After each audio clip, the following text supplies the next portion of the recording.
Guys ये इस drama का लास्ट एपिसोड है जिसकी एंडिंग काफी कंफ्यूजन क्रिएट करने वाली है, इसलिए वीडियो को एंड तक जरूर देखना। एपिसोड 10 की स्टार्टिंग में मिस चोई किम साए, इयोजिन और छाएजोंग इन तीनों को किम नोक का पीछा करने के लिए भेज देती है। इसी बीच हमें फ्लैशबैक सीन दिखाया जाता है जिसमें पता चलता है कि जब मिस चोई और डायरेक्टर इस बारे में बात कर रहे थे कि अगर गोस्ट को किम नोक की जरूरत होगी तो वो उसकी हेल्प के लिए यहाँ जरूर आएगी। उस टाइम इन लोगों ने किम नोक को रिलीज करने का प्लान बनाया था। ये लोग देखना चाहते थे कि गोस्ट दोबारा किम नोक से मिलेगी या नहीं, बिकॉज डायरेक्टर के अकॉर्डिंग गोस्ट खुद यहाँ चल के नहीं आने वाली थी, यानी कि इन लोगों ने जानबूझकर किम नोक को यहाँ से भागने का मौका दिया था, लेकिन इन्होंने उसे ट्रैक करने के लिए उसकी जैकेट पर ट्रैकर भी लगाया हुआ था। इसी बीच इन्हें किम साए के अंदर इलेक्ट्रोमैग्नेटिक रेडिएशन भी देखने के लिए मिली थी जो कि 106 डिग्री तक रेडिएशन प्रोड्यूस कर रहा था। ऐसा इसलिए होता है जब कोई इंसान ज्यादा से ज्यादा इलेक्ट्रोमैग्नेटिक इक्विपमेंट्स का यूज करता है। अब क्योंकि किम साए ने रिसेंटली गोस्ट के उन डिवाइसेस को यूज किया था, इसीलिए उसकी स्किन से रेडिएशन निकल रही थी और अब ये लोग किम साए को एज अ फूडर यूज करने वाले थे, बिकॉज अगर किम साए गोस्ट के आसपास होगा तो गोस्ट का रेडिएशन लेवल बढ़ जाएगा, जिस कारण ये लोग उसे आसानी से पकड़ लेंगे। लेकिन इधर किम साए ने इन दोनों के लिप्स को रीड कर लिया था, इसलिए उसे भी पता था कि अब ये लोग गोस्ट को पकड़ने के लिए उसका यूज करेंगे। खैर स्टोरी प्रेजेंट में आ जाती है जहाँ अब मिस चोई कंट्रोल रूम में जाकर इन सभी को ट्रैक करती है जो कि किम नोक का पीछा कर रहे थे। साथ ही साथ इन्होंने कुछ एडिशनल ऑफिसर्स को भी किम नोक के पीछे भेजा हुआ था, लेकिन फिर एक गड़बड़ हो जाती है। किम नोक भागते भागते एक आदमी से टकरा जाता है जिस कारण उसका ट्रैकर वहीं गिर जाता है। अब ये लोग किम नोक को ट्रैक नहीं कर पा रहे थे, इसलिए सभी लोग काफी कंफ्यूज हो जाते हैं। लेकिन इधर किम साए एक जगह पर पहुंचता है जहां से थोड़ी ही दूरी पर किम नोक एक स्टोर में पर्दे के पीछे छिपा हुआ था। हालांकि किम साए यहाँ से जाने ही वाला था, लेकिन तभी उसे कुछ आवाज सुनाई दे जाती है। इधर किम नोक उसे अपनी ओर आता देख एक नुकीली सी रोड उठा लेता है और तभी उसे किम साए का फेस देखकर अपना पास्ट याद आने लगता है जब गोस्ट और किम साए ने मिलकर उसके फादर को मार डाला था। अब ये सब दोबारा याद आने पर किम नोक काफी गुस्से में आ जाता है और वो एकदम से बाहर निकलकर किम साए के पेट में वो रोड घुसा देता है।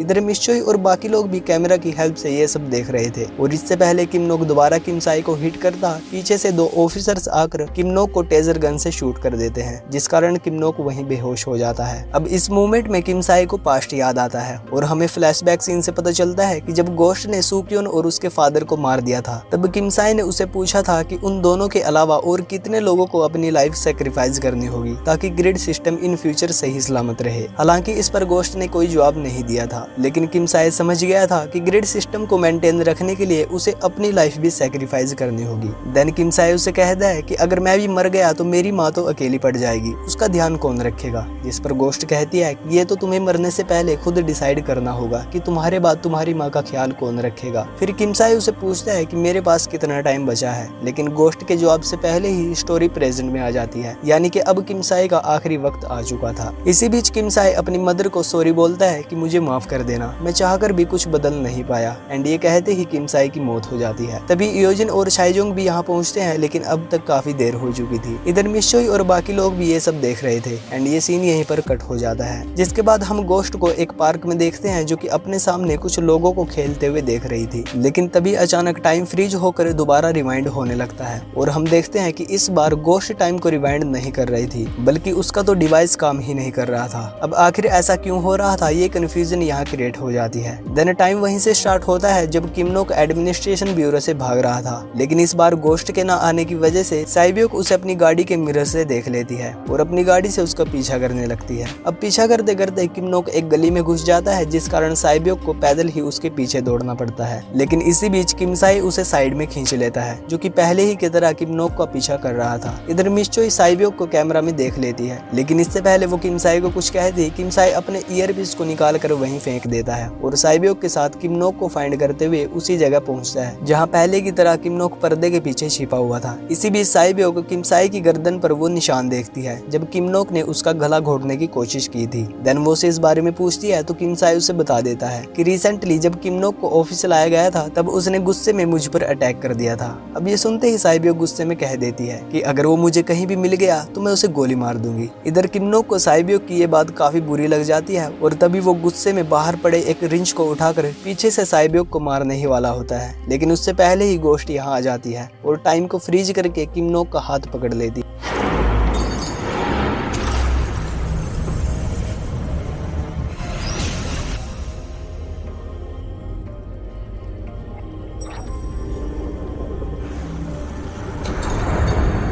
लेकिन तभी यहाँ एक वाइजर्ड गोस्ट की एंट्री होती है, जो कि गोस्ट को पीछे धकेल कर वहाँ से गायब हो जाता है। अब गोस्ट उसे पकड़ने के लिए कई बार टेलीपोर्ट करती है, जिस दौरान इन दोनों के बीच काफी फाइट होती है, जो कि देखने में काफी इंटरेस्टिंग सीन था।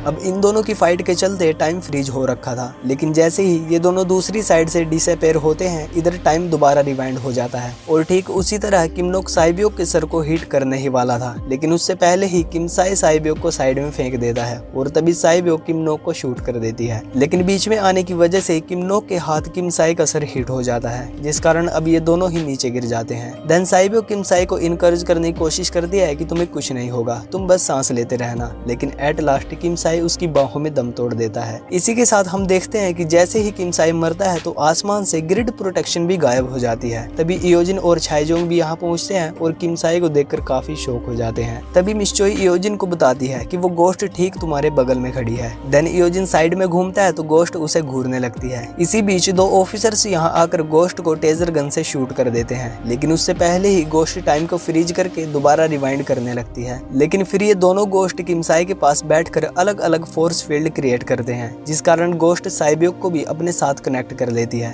देन साइबियोक गोस्ट को पूछती है कि क्या तुम किम साई को बचाने के लिए आई हो और क्या हम दोनों वाकई एक दूसरे से जुड़े हुए हैं, लेकिन गोस्ट इस पर कोई जवाब नहीं देती। खैर आगे गोस्ट वापस सब नॉर्मल कर देती है और ये दोनों अचानक यहाँ से गायब हो जाते हैं, लेकिन अब टाइम रिवाइंड नहीं होता, जिस कारण किम साई की मौत हो जाती है। इधर ये सभी ऑफिसर्स ये सब देख रहे होते हैं, लेकिन अब ये लोग गोस्ट को ट्रैक नहीं कर पाते। देन मिस चोई थोड़ा अच्छे से चेक करती है तो उसे देखने को मिलता है कि क्राइम लोकेशन पर एक नहीं बल्कि दो गोस्ट मौजूद थे। अब ये देखकर मिस चोई के होश उड़ जाते हैं एंड ये सीन यहीं पर कट हो जाता है। जिसके बाद हमें ग्रेवयार्ड का सीन दिखाया जाता है, जहाँ किम साई को लास्ट राइड दी जाती है और उसके एशिश वगैरह को दफना दिया जाता है। अब यहाँ किम साई की मदर मिस चोई पर काफी ज्यादा चिल्लाती है। वो उसे कहती है कि मैंने तुम्हें मना किया था कि मेरे बेटे को उस जगह काम पर मत रखो, लेकिन तुमने जबरदस्ती किम साई को एडमिनिस्ट्रेशन ब्यूरो ज्वाइन करवाया। हालांकि उस दिन वो छुट्टी पर था, लेकिन उसे अचानक काम पर क्यों जाना पड़ा और तुम लोग उस टाइम कहाँ थे जब वो किलर उसे मार रहा था। ये सब कहते हुए किम साई की मदर काफी ज्यादा रोती है, लेकिन तभी मिस चोई के पास कॉल आ जाती है, इसलिए वो साइड में चली जाती है। जिसके बाद ये सभी यहाँ से जाने लगते हैं, जिस दौरान इयोजिन साइबियोक के साथ अपने घर तक राइड लेता है और जब साइबियोक उसे ड्रॉप कर देती है तो इयोजिन उसे साथ में ड्रिंक करने के लिए ऑफर करता है, लेकिन साइबियोक मना कर देती है। आगे साइबियोक अपने घर आकर एकदम सो जाती है बिकॉज वो काफी ज्यादा थक चुकी थी। लेकिन फिर रात को उसके पास अचानक इयोजिन की कॉल आती है, जो कि उसे घर के बाहर आने के लिए कहता है। देन साइबियोक खिड़की से झांक कर देखती है तो इयोजिन उसके घर के बाहर बैठकर ड्रिंक कर रहा था। खैर आगे साइबियोक उसके पास जाकर बैठ जाती है और दोनों किम साई के बारे में बात करने लगते हैं। इसी बीच साइबियोक उसे सब कुछ बता देती है कि कैसे पास्ट टाइम में उसकी बॉम्ब ब्लास्ट में मौत हो गई थी, लेकिन फिर गोस्ट ने टाइम रिवाइंड करके सबको बचा लिया था।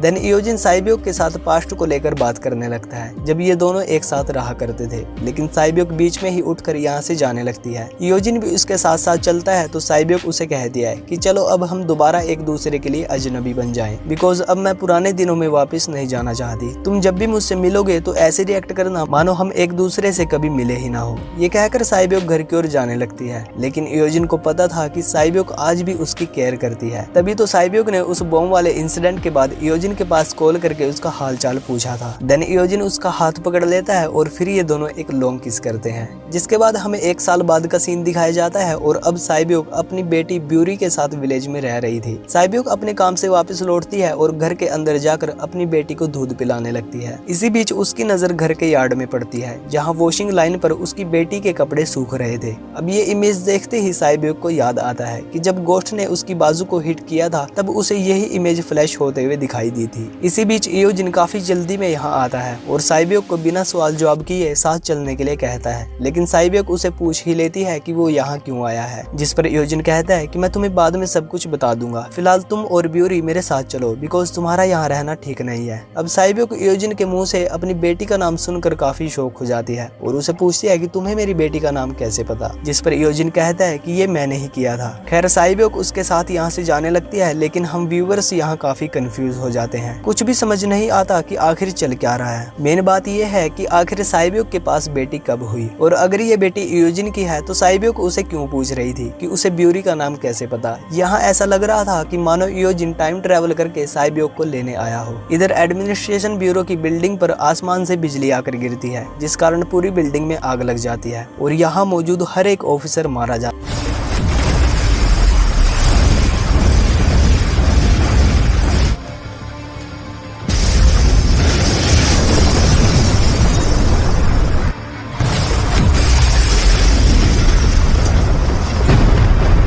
इसी के साथ अर्थ से ग्रिड प्रोटेक्शन भी क्लियर हो जाती है, जिस बीच हम उसी वाइजर्ड गोस्ट को देखते हैं जो कि अपने बॉस को बता रहा होता है कि ग्रिड सिस्टम क्लियर हो गया है, जिसके जवाब में उसका बॉस कहता है कि तुम नहीं जानते, बल्कि कोई भी नहीं जानता कि क्या वाकई इस सब का एंड हो गया है। साथ ही साथ हम गोस्ट को भी देखते हैं जो कि एक स्टोन बेड पर कुछ इस तरह लेटी हुई थी। वहीं दूसरी ओर यूजिन साइबोक को एक पुराने से कैबिन में ले जाता है, जहाँ हम किमसाई और गोस्ट को भी देखते हैं। देन गोस्ट साइबोक के हाथ से उसकी बेटी लेकर कैबिन के अंदर चली जाती है, जिसके पीछे ये तीनों भी कैबिन में आ जाते हैं। फिर किमसाई कैबिन के डोर को क्लोज कर देता है एंड इसी के साथ ये एपिसोड यहीं पर खत्म हो जाता है। तो गाइज मैक्सिमम ड्रामास के एंडिंग में हम व्यूअर्स की सारी कंफ्यूजन दूर हो जाती है और हमें सब कुछ पता चल जाता है, लेकिन इस ड्रामा की एंडिंग ने हमारे सामने कई सारे सवाल खड़े कर दिए। साफ शब्दों में कहे तो लास्ट एपिसोड ने सारी स्टोरी की ऐसी तैसी कर दी। कुछ भी समझ नहीं आया कि आखिर चल क्या रहा है। साइबोक के पास एक बेटी भी हो गई जिसके बाप का कुछ अता पता नहीं है। किमसाई जो कि मर गया था वो भी जिंदा हो गया है, लेकिन सोचने वाली बात यह थी जब किमसाई मरा था तब ग्रिड सिस्टम भी गायब हो गया था। इसका मतलब क्या किमसाई की वजह से ही ग्रिड सही से काम कर रहा था? लेकिन अगर ऐसा होता तो लास्ट में तो किमसाई जिंदा है, फिर भी ग्रिड सिस्टम ब्रेक क्यों हो गया? मतलब कुछ भी।